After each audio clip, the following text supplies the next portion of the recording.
Hello, everyone, and welcome to another episode of Business and Beyond's Feature Friday with your host, Tania Bartolini. And today's guest is very exciting. Her name is Donna Dube. She is passionate about helping business owners go from stressed out to confident CEOs, work smarter, not harder, and rid the hustle and grind culture. All things that are very near and dear to my heart. So, this is why I'm excited about this. With several years of experience in project planning and strategic goals planning with 6 and 7 figure businesses, she has seen the momentum that can happen in a business when the CEO leverages their time, talent, and tactics. So, Donna is a certified director of operations, business growth strategist, and host of the CEO Amplified podcast. She works with established online service based business owners who are ready to make a bigger impact and maximize their profit. And she truly believes time is the most important asset you can have in your business. Being intentional and purposeful with how you use your time can really propel your business forward. No team, system, or automation can perform a lack of focus. So, thank you so much for being here with us, Donna.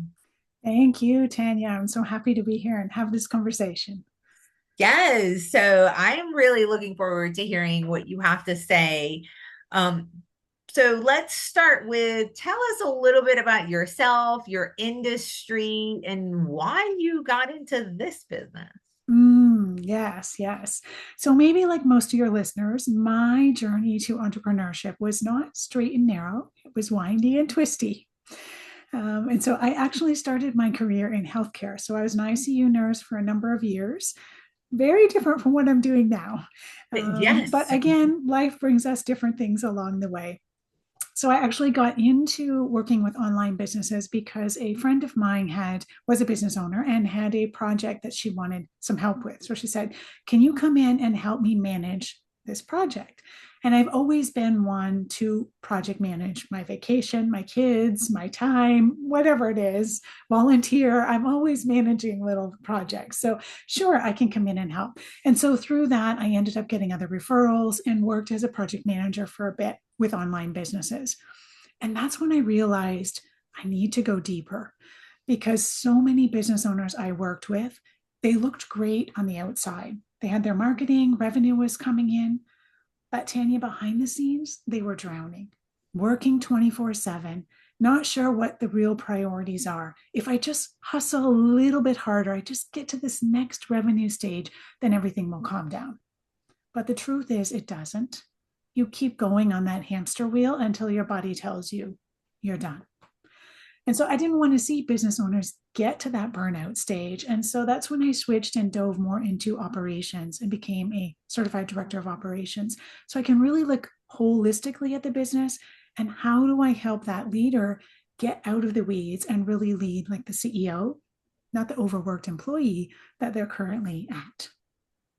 And so that is such a great segue because I think a lot of business owners don't realize that there's a better way, Mm, right? I mean, to me, I see a lot of business owners who are proud of the hustle and the overwhelm and the burnout because it shows that they're working so hard. And I think there's a culture that really, puts that forth that, hey, if you're a business owner, an entrepreneur, you have to live, breathe, and sleep your business to make it successful. And I think, like you, I think it just leads to overwhelm and burnout and 90% of small businesses closing down, right? yes, yes, yes. And it's interesting you say that because I was just meeting with a business owner after the weekend. So we had a long weekend. And so it was Tuesday when I was meeting with them. And oh, how was the weekend? Oh, I put in 10 hours on Sunday. like they were proud of it. So I said, "Oh, did you have a conference or something special to go to?" No, but you just have to keep working. Hmm. Okay. So then I realized my thought process and theirs are a little bit different. And yes, I did feel for them because at some point they're not going to be able to keep that up. I mean, science tells us our body needs periods of work and periods of rest. Rest, actually not looking at the computer, doing something completely different, right? Sleeping, walking, talking with our family, going out for dinner, whatever those things are, getting a massage, but we need a break. We can't go like a machine. That 100%, I agree. And so this is part of the reason why I have this podcast, right? Because I want to showcase successful businesses and how we can have successful businesses by doing different things, right?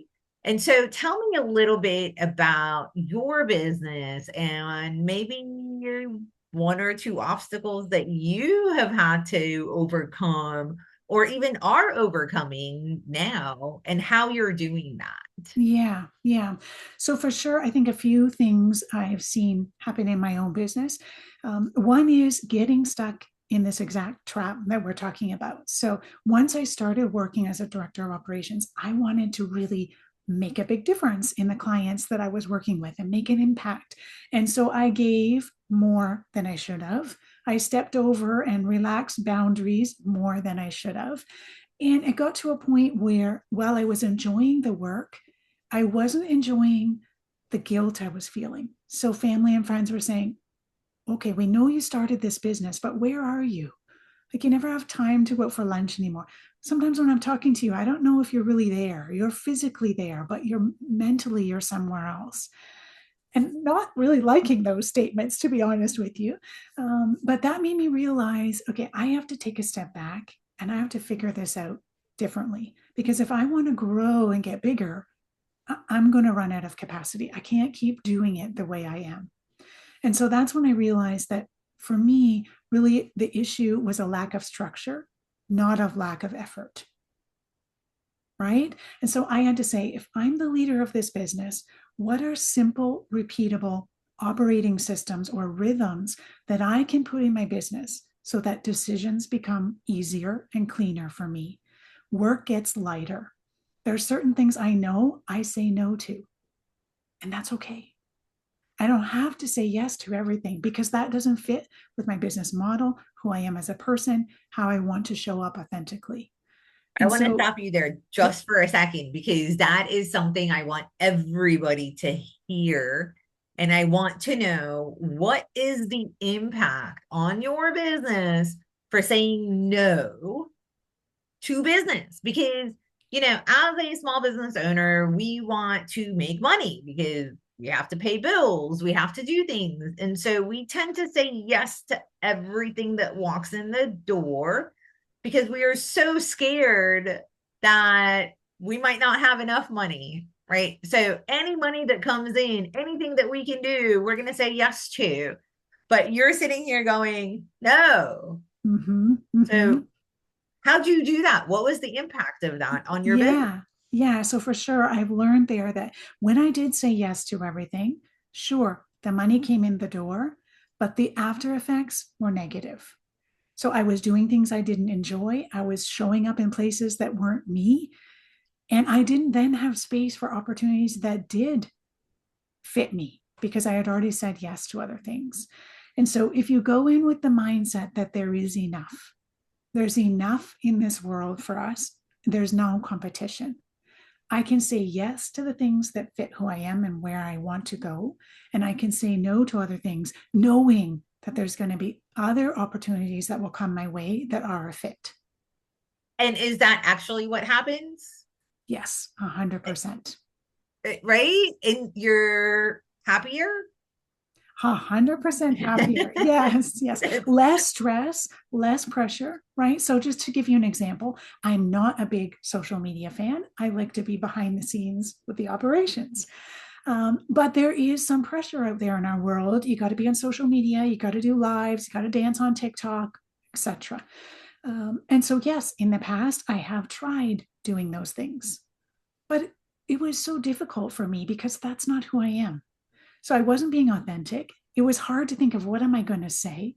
The real or the live was kind of boring because I wasn't in it, right? And of course, it didn't produce results. So I'm sitting here now saying, right, I can have a successful business, and I do have a successful business without doing those things. That doesn't mean it's right for everyone else. Someone else may be the perfect person for doing lives and reels and go to it, right? There'll be other things that I enjoy doing that fit with me that are bringing me a return on investment. That's so there's different ways of doing the same thing that you have to find what aligns with you, what makes you comfortable and allows you to be authentic. Yes. So I love that message that you just gave us because I think it really needs to be disseminated. And I hope all the listeners take this to heart. You don't have to be like your counterpart or like the next person, right? It's you have to align with who you are. Yes, you have to do some marketing because otherwise nobody's going to know what you do, right? But there are so many different avenues. There are so many different things that you could just find the ones that work for you, that you're comfortable with, that you Yeah. can be a little uncomfortable so you can grow and learn, right? Yes. So thank you for that. I love that you said that. So I'm sorry. You were saying that you were getting overwhelmed. You started saying no to the things that don't work for you or you didn't quite enjoy. And what else before I Yeah. put And you? then more opportunities that I do enjoy and that fit with me come my way. Right. And I have also noticed that sometimes an opportunity will come your way. You think it's a good fit. You go ahead, you do it, but you might not see a return on investment from that. So that's the other side is that you have to always be looking at, okay, I've put this strategy in place. I've done it for 3 or 6 months. Now, what is the data showing me? What is the metrics showing me? Because it might be something you enjoy, but then it's not fit for your audience or whatever, and it's not giving you that return. You have to really analyze, is this worth continuing doing if I'm not seeing that return on investment? And how you do that is by looking at the numbers. Another great golden nugget for business owners, metrics, right? Look at the numbers, make sure you have the data to begin with to be able to look at it. It's what is it? You can't fix that which you do not measure, or you cannot Mm-hmm. improve that which you cannot measure, right? And so I love that you say that. I always tell people, even with your networking, right? If you enjoy going to a networking group, that's great. But is it social hour or is it actually giving you a return on your investment with the business? Yes.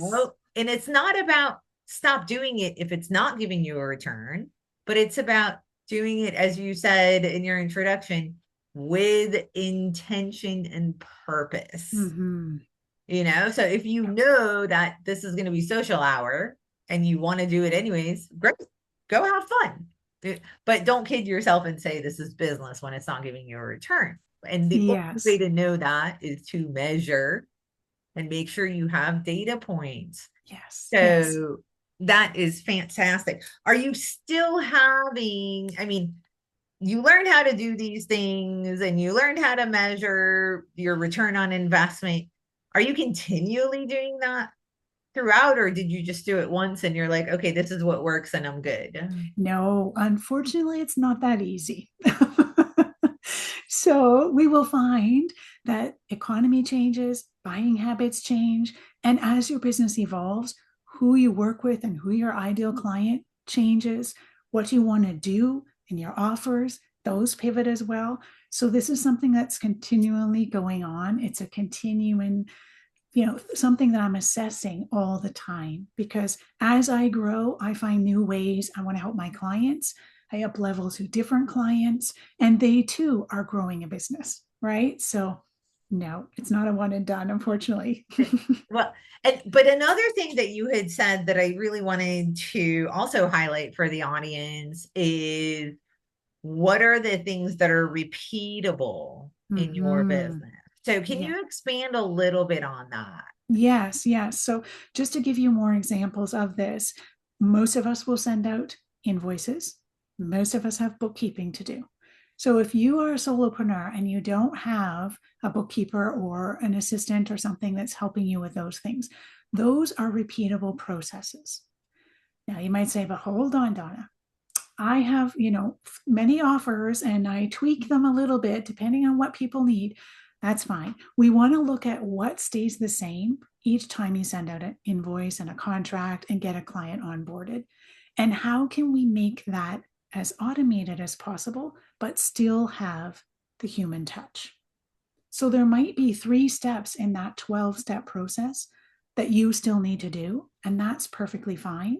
But let's set up so that we know each time we're sending out an invoice or a contract, this is how it's going to work. There's no thinking involved. It's already laid out exactly the steps. And then we look at what tools do you already have in your business that can help you automate some of those pieces so you're doing less of the process. So that's an And example. thank you. And that's the key because, and I'm so glad you gave that example. A lot of people think that no, if there's any portion of it that I have to do, that means I have to do it all. Right? What's the point of having someone do part of it and then have me do it and then have it go back to them? And isn't that a lot more time consuming? Well, I would argue not necessarily. So, the way I look at it is as leader, as CEO of your business, the amount of time that you have to spend on your business, you want the most of that on what I call growth level tasks. Things that I just said, like invoicing, bookkeeping, social media, tweaks to your website, sending out emails, those are maintenance tasks. Do they have to happen? Yes, 100% they have to happen. But we always have to be questioning, do they have to be done by you? Because those growth level tasks, that's where you're going to see the real growth in your business. Things like getting in front of other people's audiences, teaching, podcast guesting, sales, if you're still doing sales in your business, JV partnerships, networking, and of course, your client delivery. That's areas where you're not going to outsource that to AI, to a person, to an automation, right? That's something that you need to do. So if we take this podcast, for example, Tania's got systems behind the scenes so that I know what day to show up. But when I come, she's here, she's prepared. But she didn't have to touch every piece of that process. She needs to be thinking like the leader, saying, what specifically do I need to do? And what can I pass off, whether that's automating or delegating? The reason why this is so important is because we have to look at our time and the money that's being spent for our time. So if you as leader take the hourly rate that you would charge a client and you say, okay, I'm just going to go into Canva and fix up a few images.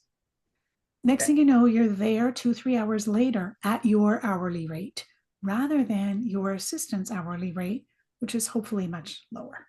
Right? So bring it back to the math and say, okay, if I'm going to be working, I have to be doing those highest level tasks. Love that. Bring it back to the math.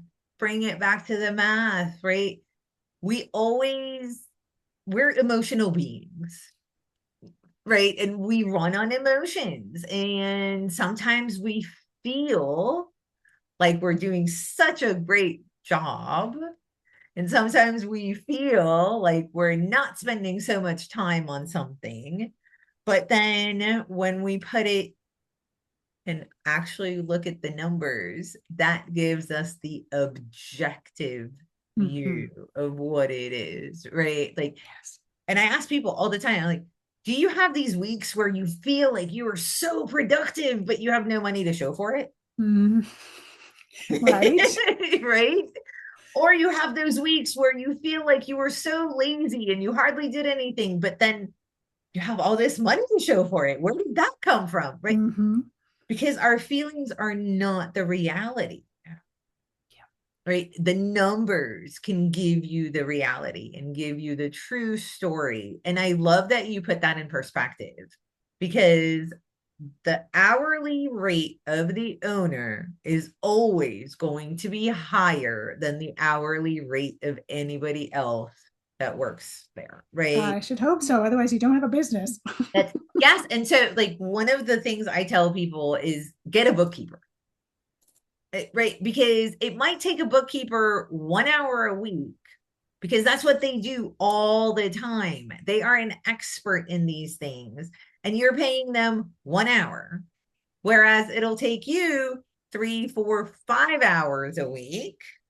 And now you've lost 4 hours of your time, right? Which is cheaper, which makes Yes. more financial sense, right? So Yes. I love that you brought that. Look at the numbers and look at the bottom line finances. Amazing. Thank you. So is there anything else you want to share about obstacles, or do you want to go to what's working in your business? Yes, I would say definitely in terms of obstacles, we touched on a little bit, but just keeping those blinders on and really focusing on where am I right now in the stage of business I'm in right now. So whether I'm just starting, whether I've just done a big pivot, and so I'm changing my audience, changing my offers, or whether I'm in a growth stage where I'm really trying to ramp things up, or I'm in a let me settle this down, build my systems, and get my structure right before I ramp up. So each of those matters, and the things you do in each of those stages make a difference. So let me give you an example. There is a lot of education and people selling, do a webinar, bring people into your audience through a webinar, and sell on the back end of the webinar. And that works for some people, depending on the stage of business they're at. But you need to be able to know clearly what your offer is. It needs to have been already sold to others. So you know these are the results people get. And you need to have something in your webinar that's going to attract people. So that takes some effort to figure that out. If you're in a stage where you're still building your audience and you don't have an audience, it's going to be hard to get enough people on that webinar to make it give you a return on investment, right? And so you might be better at doing one-on-one calls and actually meeting a business owner, seeing where they're at, and offering them and inviting them to work with you with what you've got, rather than, a big webinar. So that's just a little example, but each stage has its own things that you should be focusing on. And so something might sound great, but if you're not where that business owner is in terms of your growth, hold on to that idea until you get there. And that's a great way to put it as well, because, we're always told don't compare, don't compare. Everybody has their own time, but we do anyways, right? It's just, we can't help it. Yes. And so that's one thing that is great that you brought up. You can look at where the other business owner is, in the sense comparing to see where you are and whether or not what they're doing is going to work based on where the two of you are. Mm-hmm. Not to compare for I should or shouldn't, or whatever, but as market research. Yes. Right. Yes. To Yeah. see, am I at that stage in my business where marketing through webinars is going to work and be beneficial for me or not? Mm-hmm. Right. And even if it is, you had said previously, if it's not something you're comfortable doing, and it's something that you really dislike, then find something else, right? If you're not comfortable doing, and I just want to clarify this, if you're not comfortable doing something because it's new, Donna and I are not saying don't do it. Right? If it's new, you're gonna be uncomfortable doing it. It's new, Right. something you have to learn, right? But if it's something you absolutely do not like, it's just, every time you think about it, you get a knot in your stomach. Either hire someone to do it for you, right? By automating it, by giving them systems, or find something else that's going to work Mm-hmm. that doesn't give you those knots in your stomach. Yes. But Yes. being uncomfortable is normal in business. You have to be uncomfortable in order to grow, because that means you need to learn new skills. You need to learn something that you don't know yet, right? Yeah. Yeah. I Um, remember I had a client who came to me and she said, well, we're not growing fast enough. So when we dug into her business, really what was happening was she had what I call comparatitis. So she was comparing to another business owner who, if you look at it that way, was a competitor, but I believe in collaboration, not competitiveness. So that's another story. But this business was much farther ahead. They brought in a lot more revenue. They had a much bigger team. Their audience was much bigger. And so there's things that they could do much faster and get out into the world than her business could, right? So again, we have to look at where we are. Where's the capacity for you and your team? And what audience do you have? All those pieces have to come together to make it work. That, yes. And so let's go back to what is actually working in your business and how did you get it to work, right? Mm, Because we all have obstacles. And as a business owner, we're always going to have obstacles, right? Every stepping stone that you take brings new opportunities and new, challenges and new things. But like you said earlier, you can make things work and put them on autopilot, at least for a while, right? yes, You can't yes. just, set it and forget it, but you can set it and come back to it every once in a while to make sure it's still working. So, what are some things that are working in your business? Yes. So I would say a couple of things behind the scenes that are really working. And one is being strategic. So I like to plan. It's not everybody's forte, but even if it isn't your forte, you have to be able to look ahead as business owner and see where you want to go, right? So imagine you're in a boat, you've got oars, you're rowing, but you don't know where the destination is. It's very difficult to reach that goal if you don't know where it is. So I like to do 12-month planning. So look at the whole year and say, okay, where do I want to improve? What areas do I really want to touch on?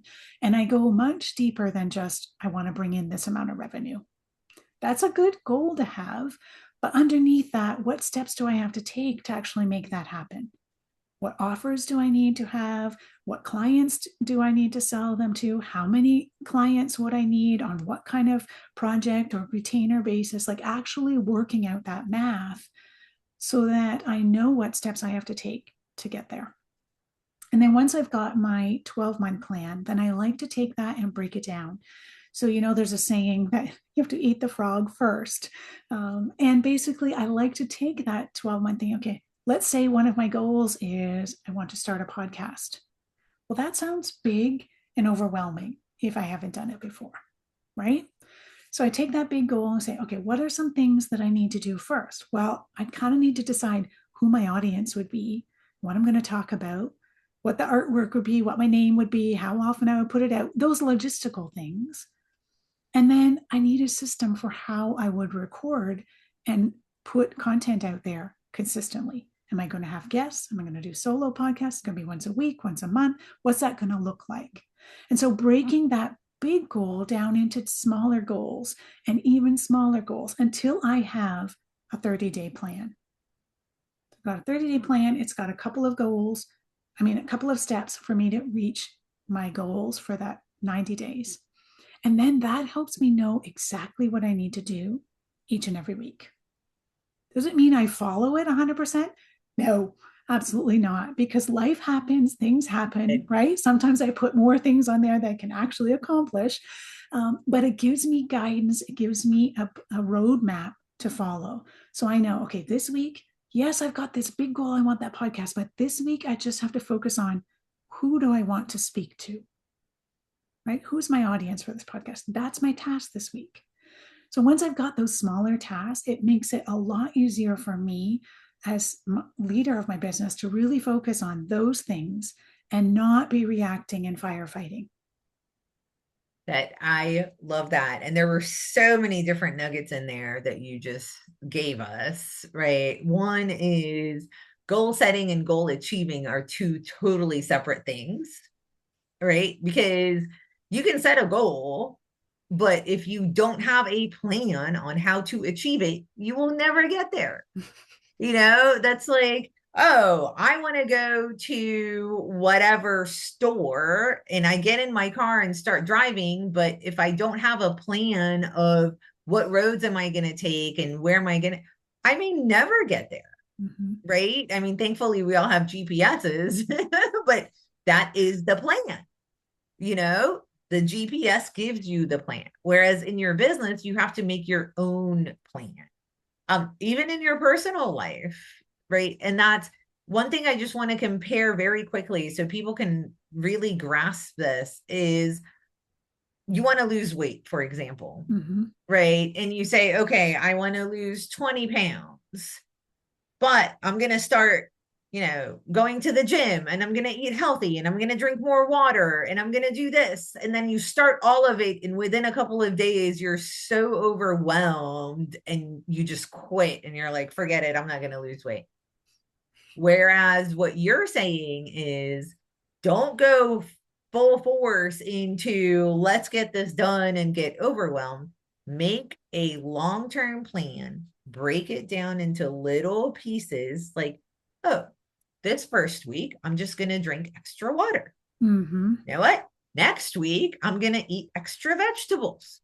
Yes. I might go to the gym once a week, right? The week after that, I'll go twice. And you build on it so that the steps that you're doing don't seem overwhelming and so much.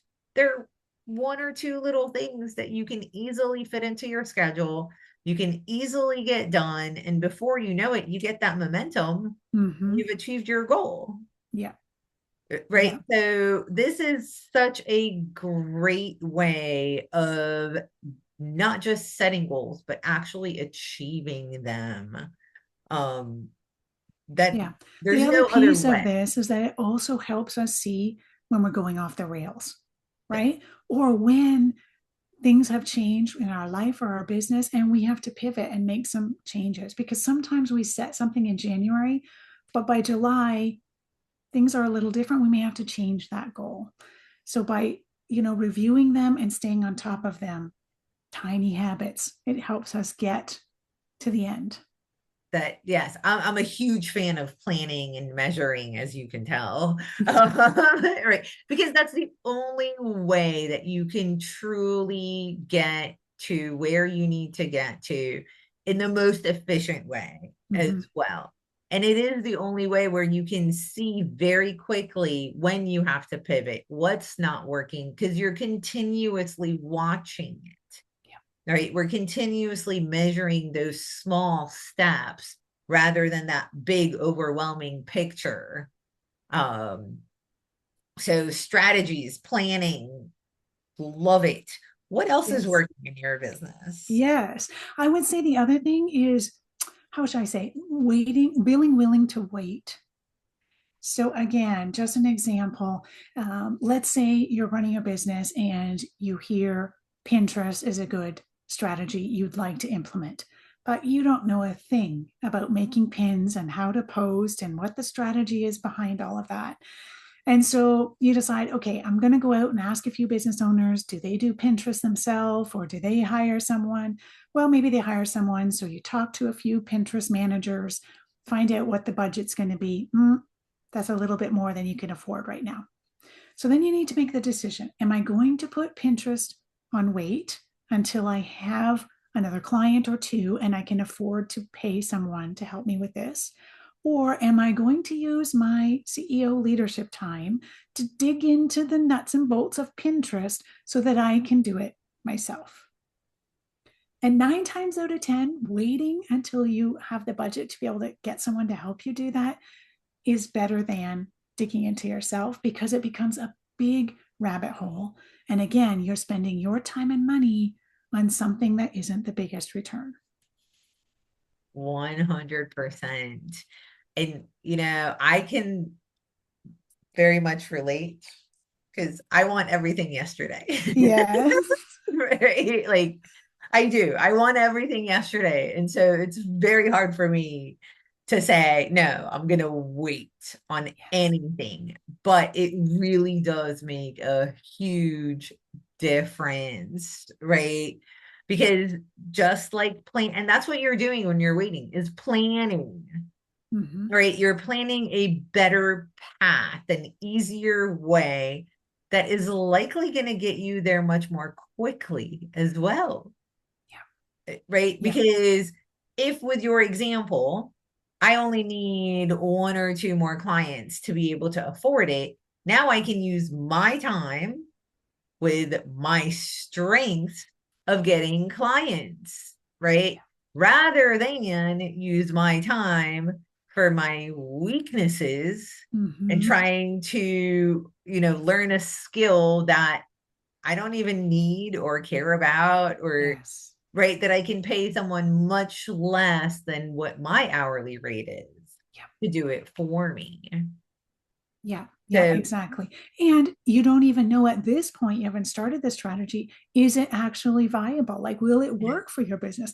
You don't know. There's sometimes, a risk we have to take there, right? To try it out, to know. And so, yes, to use all your time and not be your strength towards that, and then decide a month in, oh no, this isn't working.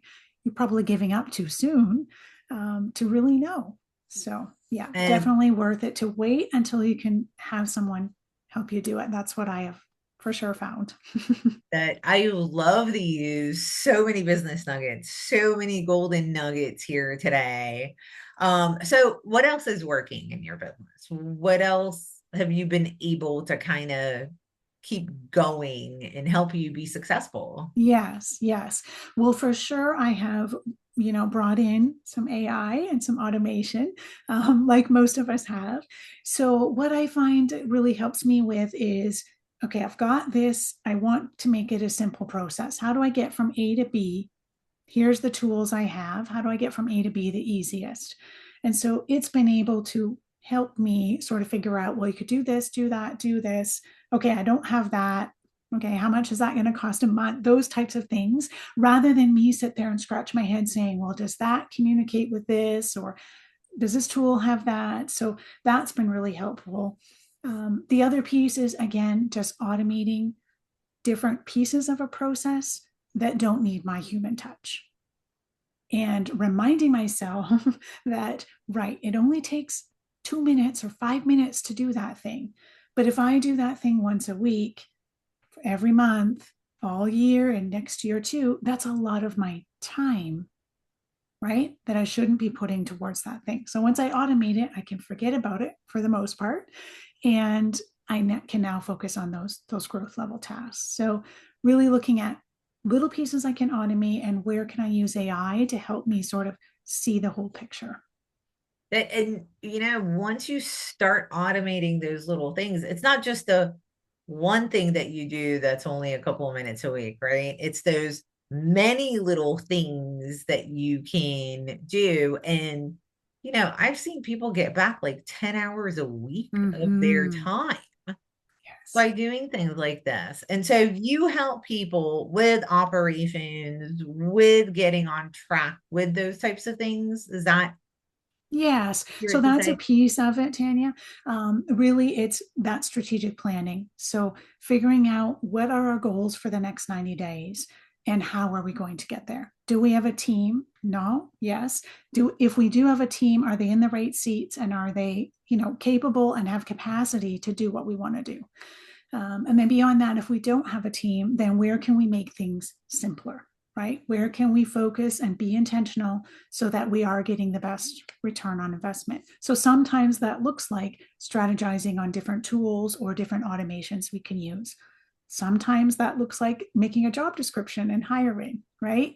Sometimes that looks like having that conversation with the team and, shifting and redesigning the organization so that it can grow to the next level. Wait, you mean there's no like one size fits all template for everybody? Unfortunately, not. Well, Well, I maybe think that's it's a fortunate thing. fortunate. Otherwise, what would I be doing? Yes.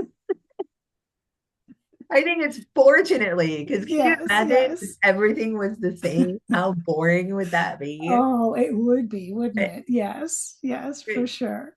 So, if someone wanted to work with you or get in touch with you, how would they do that? Yeah. So the easiest way is to go to my website, which is ceoamplified.ca.